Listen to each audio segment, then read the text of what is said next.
Okay, with it being 2 o'clock, I'll go ahead and call the City Design Review Board meeting to order. Everyone was emailed and mailed a packet of the minutes of last month's meeting on November 13th. Everyone have a chance to review those? If you did, any changes or amendments need to be made? If not, I'll go ahead and make a motion to accept the minutes. Second. All in favor? Aye. Okay, the second on the agenda is the approval of the 2025 meeting calendar. And the dates are up there on the screen if it's not on your agenda. Yeah, I thought of this last minute after I sent you all your packets. But this is the typical second Wednesday of every month. And I did check it. There's no national holidays or any bank holidays on there, so No I'm Flag good to go. Day, no. Dave and I think there's a real estate holiday in there somewhere, we're not sure.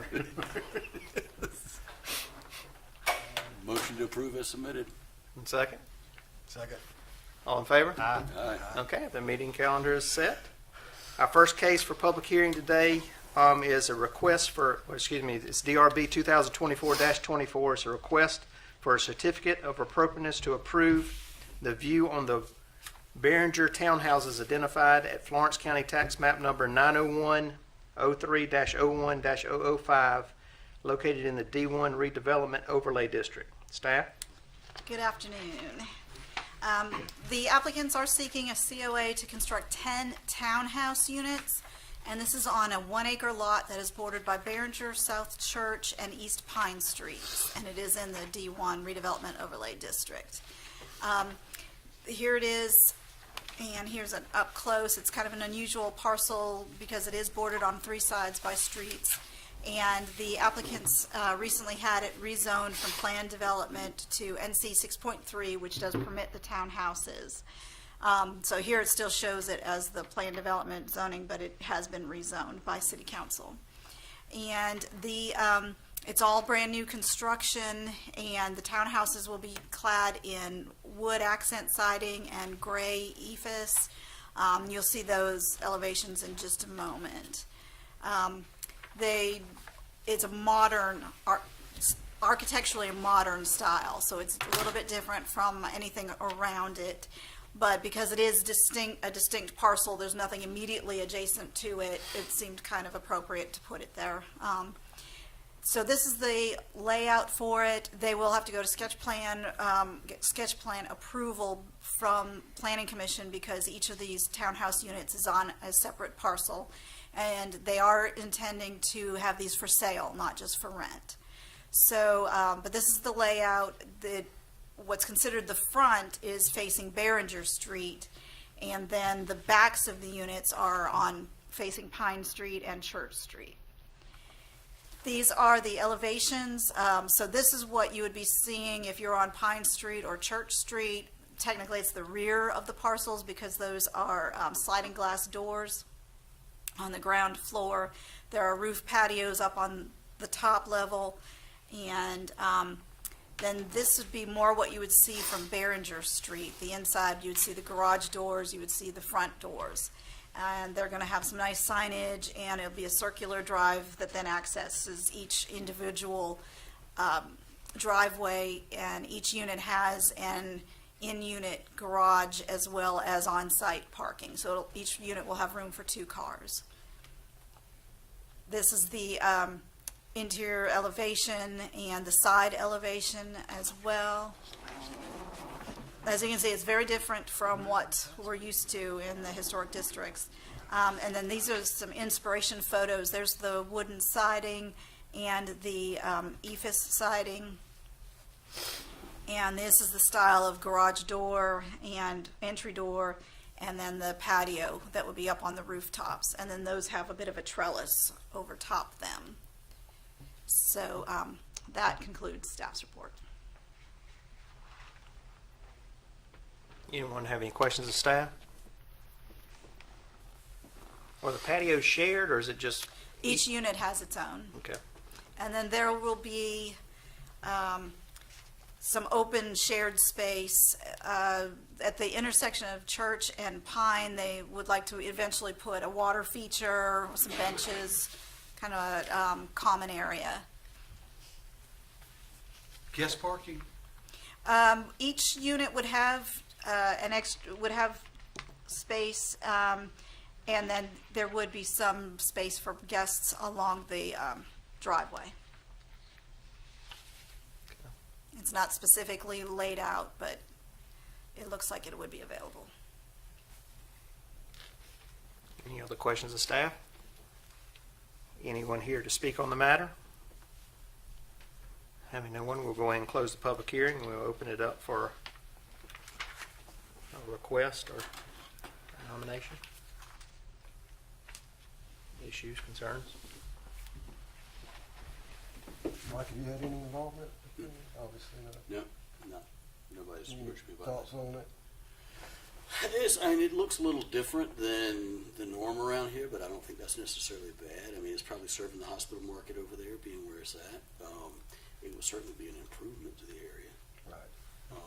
I'm not so hung up on it being different. I think that would look good. I don't think it'll substantially change the character of the neighborhood or anything like that. So I don't really see this basically downtown. I mean, it's close enough that it's downtown. So I don't see an issue with it. And it's the same company. They've done a few houses on West Sumter Street. If you've noticed, there's a couple more modern looking houses along there. This is the same company. Are there any landscaping plans? Or? Yes, they will have to meet the UDO for landscaping as well. And I assume they will have to submit a parking plan for additional parking in the drive showing those spaces? They're only required to show 2 per unit, and they are showing that.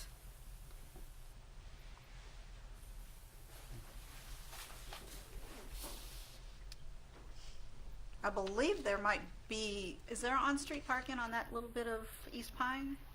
I don't think so, but they are showing, it does have each unit has a garage and then one parking space outside of the garage for surface parking. And we had talked to them about potentially allowing for some areas in here for a couple of guest parks as well. I think they incorporated 1 on each side. So I think there are two guest parking spaces as it stands.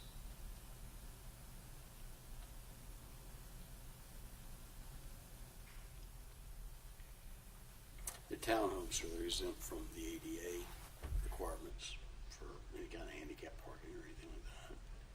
That's correct, because they're single-family attached housing. Correct.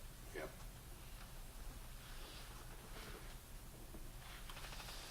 Make a motion we approve as submitted. Mr. Millen has a motion. Second. All in favor? Aye. Certificate will be issued.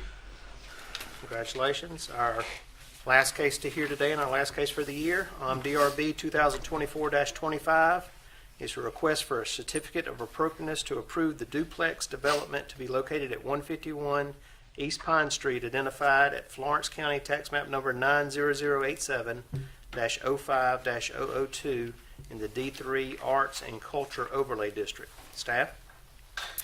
All right. This certificate of appropriateness is to approve Phase 2 of the Pine Street development. Phase 1, which involved townhouses, was approved in 2021 and is currently under construction. And this phase involved 5 2-unit buildings on a single parcel. So because it's zoned central business district, duplexes technically are not permitted in that, but because they're all on a single lot, they are considered multifamily. So here it is. It's a narrow parcel between Railroad Avenue and the railroad along East Pine Street. And the new townhouses are going up directly across the street, and you'll see a photo of those in a moment. And it is zoned Central Business District.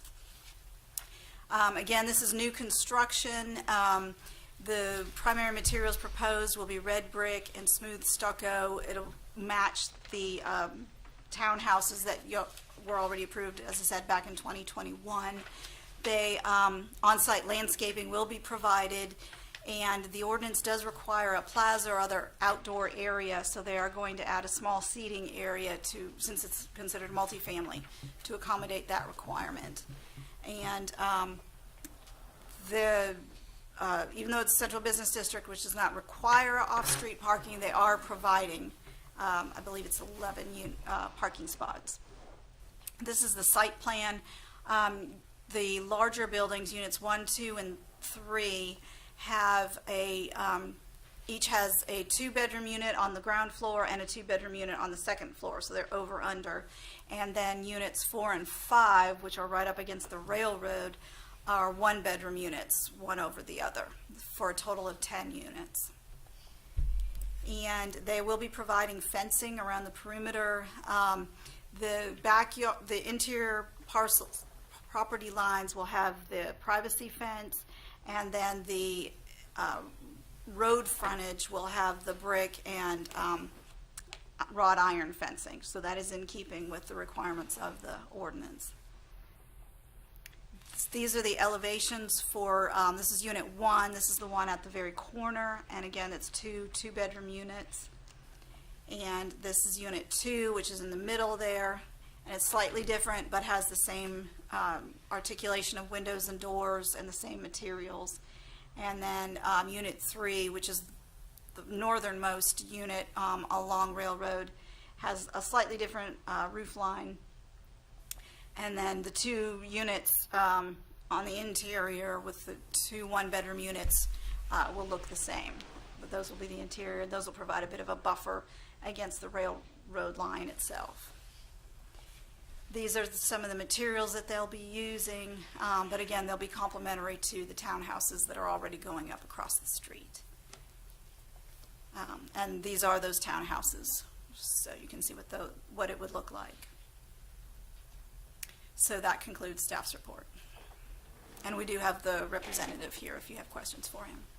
Okay. Anyone have any questions of staff? Anyone here to speak on the matter? Well, I am. Okay. Y'all have any questions for him? So I'm the Okay. developer on both the. Okay. If you want to come up here to the mic and state your name.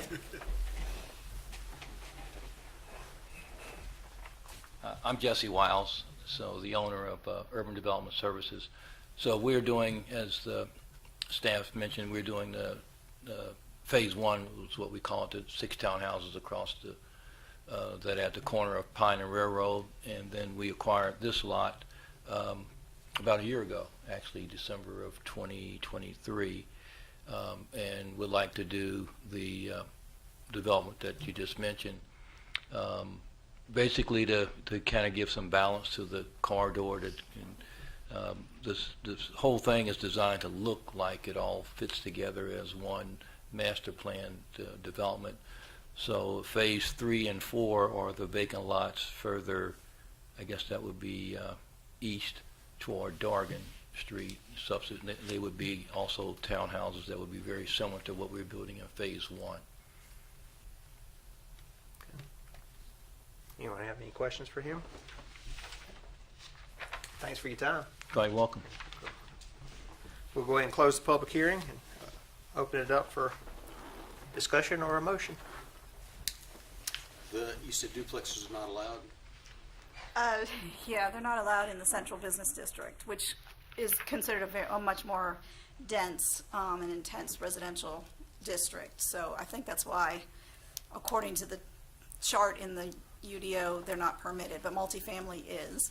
And since these are not on distinct lots, they're not considered single-family attached, which is what a duplex technically is. And they will be rentals, correct? You have 2 more phases? Yes, they were, would that be east here? Be west. West. Yeah, west. There's some large vacant land in the winter block of Pine Street closer to Dargan that will be subsequently building townhouses there that would be similar to the townhouses that we're building now. They will be for sale.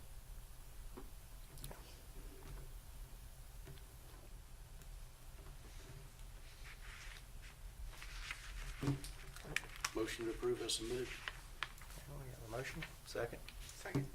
All in favor? Aye. Congratulations, certificate be issued. It's an attractive piece of property. Okay, now we will have the presentation of our draft design guidelines by Bolton and Mink.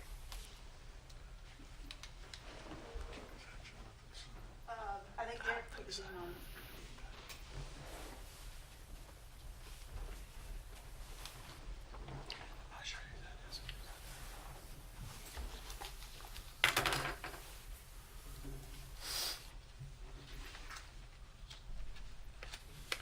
Excellent. Okay. You can go full screen.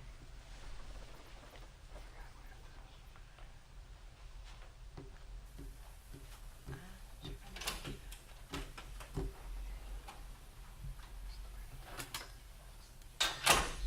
I'll just leave as is. Keep it simple. She went over to her last meeting, it wasn't that long. I'll leave it as is. That will let Daryl, if he Okay. is. Wonderful. Thank you. Good afternoon, everyone. My name is Lorna Allen. I'm with Bolton and Mink, and I'm joined by my colleagues Chris Chalkley and Blake Sanders, who's with Studio Maine. I appreciate the opportunity to come and present to y'all's board this afternoon. Today, I'm going to do essentially what is called a page turn through the design guidelines. What we've been doing over the past several months is adapting the guidelines that you all have been working from, as I just saw on your last two cases, and bringing some more visual elements into them, giving them a little bit more structure and organization, and also kind of providing more guidance on your review process. So the intent is once you all adopt these these standards, you will have a thorough document that will allow users such as developers, staff, yourselves, the public, to be able to find information very quickly and efficiently, and have guidance in the document that provides visuals. Also included in this document that's a little bit different is a glossary of terms as well. So, like I said, we'll just do a quick page flip. We have submitted the draft to staff, so that will be made available to the public shortly as well. But essentially, the first spread of the document lays out the intent of the document.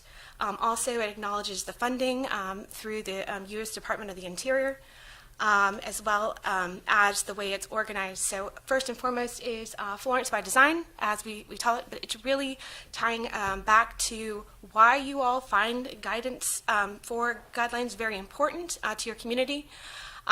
Your design principles, the things that you want to see across the entirety of your downtown community, and starting to outline the various districts. The process is really your governance and how within the city's organization, the different departments and boards are arranged and whose responsibilities these guidelines are to oversee, such as yourselves, and then also the review and the submittal process. And then the standards, which is the meat of the document, which is organized into three sections, which focus on first the site, the conditions that you would have to adhere to based on different site components, the building, and then how it interacts with the public realm. So as I mentioned before, we get into the background. We make sure that everyone's on the same page, so to speak, of the reason for standards, and keeping up with standards and why they need to be updated. We're recommending that you all crack this open every 5 years or so just to make sure that you're staying on trend with building technologies, other ordinances that you may update throughout the community, and just community desires as well as architectural styles changes and that so forth. So this document also is very intentional with aligning with your adopted policy and plans, such as your UDO, your comprehensive plan, and your 2030 downtown master plan. Also included, that's something that we pulled through from your previous guidelines, would be these design principles. These are intended to be applied across the community. These are kind of like the backbone of this document. meaning that these should be visited and be applicable throughout downtown. Something that is different with this document than your previous documents is the introduction of tiers. The reason for that is to reduce repetitiveness in your guidelines so that we don't have to go to every single district and see things mentioned multiple times. So within tiers, the approach is that each tier would have a level of guidelines that you would have to adhere to, and more specific tiers that hold districts such as the historic district or the Timrod Park district would have specific guidance for those tiers. This allows us to kind of have fewer places to go and look for information, and so we've organized it across 5 tiers for 7 districts. One thing that we've also done too is through this process is kind of clean up some of the data from a GIS perspective that we'll be handing back over to the city staff as it pertains to the boundaries of all of the districts, so that when you look at different parcels, you don't have overlapping districts. So that has been part of this process as well. Next is the review process.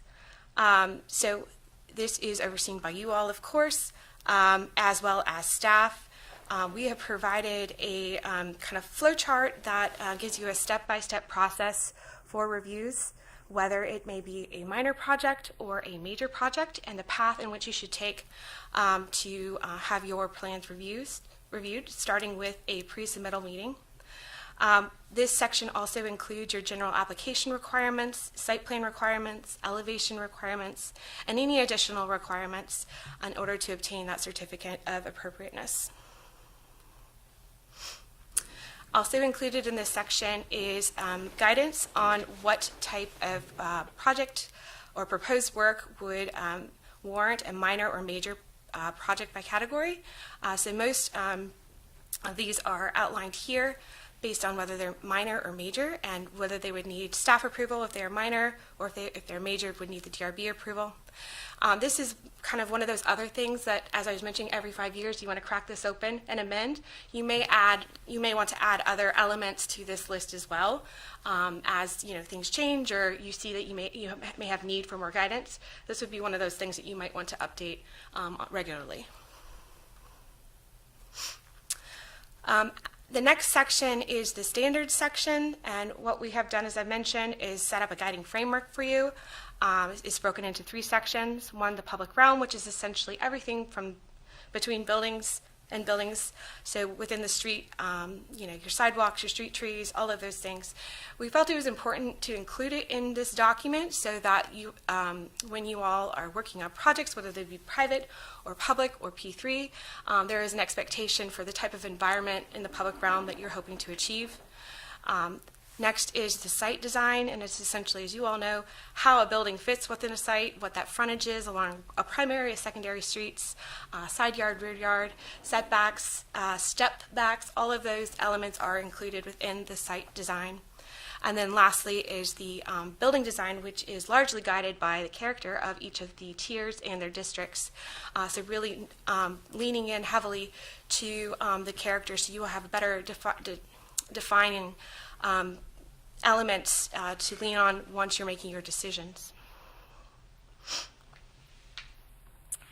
Within site design, this section covers your frontage types, as I just mentioned, your primary, secondary, and what to do when you have multiple frontages, such as what you just approved on the last project.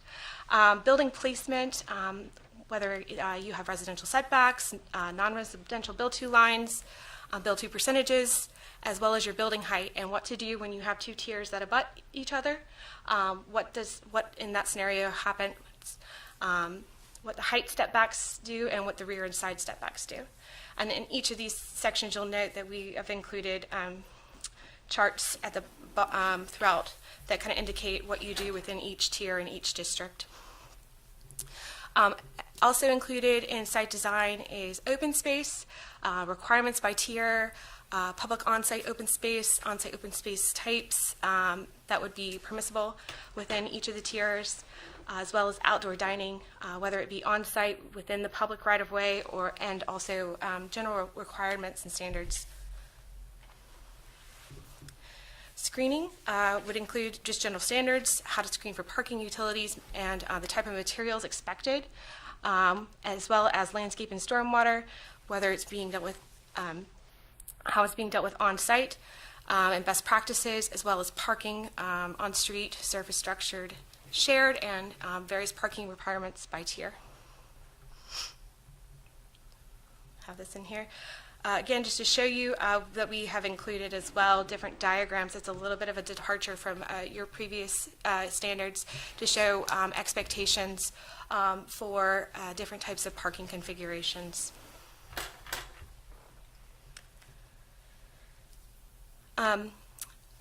Next up is building design. As I mentioned, these are largely defined by district character, the type of buildings and eras of buildings that you find throughout your districts, and expectations based on massing, scale, materiality, and elements.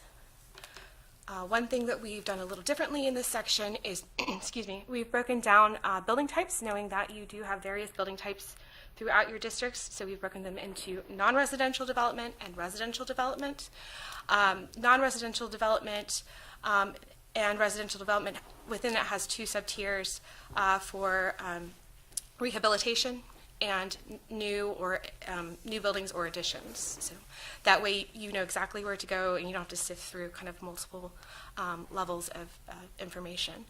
And those elements include everything from storefronts to security to everything that happens on the roofs with dormers, cornices, windows, shutters, materials, and paint colors as well. And similarly for new buildings as well, provided guidance on expectations for those elements, including a diagram of a newer building in your downtown community to help people identify different terminology, as well as a table to explain within which tier which elements are appropriate and materiality.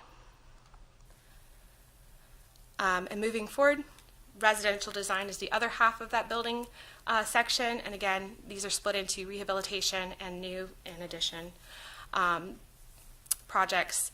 And again, these include, the reason for doing that is because residential construction includes different types of elements such as porches and balconies, chimneys, and so forth that you don't typically get in non-residential. Also in this section gets into light fixtures and other more specific residential elements. And then again, we have new construction for residential buildings, which also include accessory structures and how they should relate to the primary structure. And those could include anything from garages to outbuildings and so forth. And then additionally, we would like to provide you all with some guidance for franchise architecture. We're seeing this more and more in downtown communities, seeing good examples of it, where there is really good guidance of how it's being integrated into the existing fabric. So we'd like to guide future franchise architecture in that way so that it fits within each of the districts seamlessly, as well as drive-throughs. Making sure that those are nicely tied into the site and the building and not impeding pedestrian flow or obstructing views or anything like that, that it's kind of something that is well thought out and thought through. Also in the building section are signs. This section contains permitted sign types, prohibited sign types, what to do when you have historic signage that may not be be attached to an existing building anymore or business, advertising signage, and as well as what to do with maintenance to keep signs in good shape. And our last section is the public realm. This really just helps kind of crystallize how buildings and sites should interact with the public realm to create a successful downtown. Starting at the largest scale, which are your blocks. Here in Florence, your blocks are around 650 by 650, which is a little bit on the big side, but one of the things that you all do really well here are provide those pedestrian cut-throughs between your blocks to get to parking or the back sides of buildings or other amenities. So this kind of formalizes that as a way of, future development comes in a larger scale. You want to make sure that you get those opportunities to provide that access in mid-block. Streets, start to talk about street character, the street elements, as well as the various infrastructure that goes into making streets, such as your trees and your furnishings, sidewalk pavement, so on and so forth, and expectations for development to meet those so that front doors are opening into the public realm and you have safe connections. This section also addresses pedestrian infrastructure, bicycle infrastructure, how development should face and front these various uses, public spaces, so parks and plazas, your pocket parks, parklets, as well as best practices and general standards for those, as well as an industry term called placemaking, which just really includes all of the wonderful things that add that extra layer of character to your community, like banners, public art, installations, wayfinding. So this gives a formality to that, and also identifies who the acting board is, whether it be you all or the Downtown Development Corporation, who would be responsible for overseeing that piece of it. And as I mentioned before, we've included a full glossary of terms as well to make sure that there is clarity as much as possible in the document. So I'm just going to pause because that was a lot of information. And I did mention it is a page turn, and you all will get an opportunity to crack it open and go through it in quite a bit of detail. But is it okay if I ask if they have any questions before I jump forward? Okay. Crystal clear? So far, so good. All right. Well, you all will get a chance to sift through it, and I'm very interested in your thoughts. So as I mentioned, we are at the tail end of the very long process where we have, reviewed all of your materials. We've done some public engagement, and we're working towards our final kind of deliverables with this project, which will include that draft document and revisions, as well as a training workshop that we're going to be doing with staff. Starting in next year. We've got to get that scheduled, as well as finalizing that for the presentation and submittal. But most importantly, tonight we have our final public meeting, and we will be doing a very similar presentation to that I just gave you all. We will also have information boards set up around this room, and the consultant team as well as staff will be there to answer questions for the public. We will have a public review of the draft. It will be available on the city's website, as well as hard copies will be made available here at the City Center. All right. Well, thanks. Thank you very much. Any questions?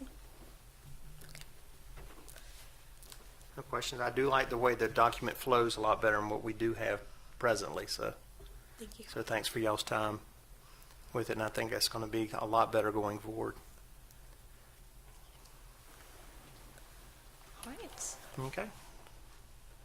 Jerry or Eileen, y'all have any? What's the process? Yeah, that's what I was going to say. Just procedurally, any amendments to the design guidelines, because it's part of the zoning code, ultimately has to go through Planning Commission and City Council for adoption. It makes the most sense for it to go through the design review board first. So that's why I think it's important to get a copy for you guys to review and look at, and we'll schedule that as soon as possible at one of your regularly scheduled meetings to vote on that, or to recommend that to move forward. And once we're in that state, then it'll proceed on to Planning Commission and City Council as soon as possible for adoption. So it'll take a little bit, it takes a few months to get something pushed through, but we want it right when we move it forward. So, Yeah, well, thanks, Jerry. Okay, anyone have any questions or any concerns? Hearing none, I wish y'all all a very, very Merry Christmas, and thank you for your time, and we will see you on January 8th at 2 p.m. We're adjourned.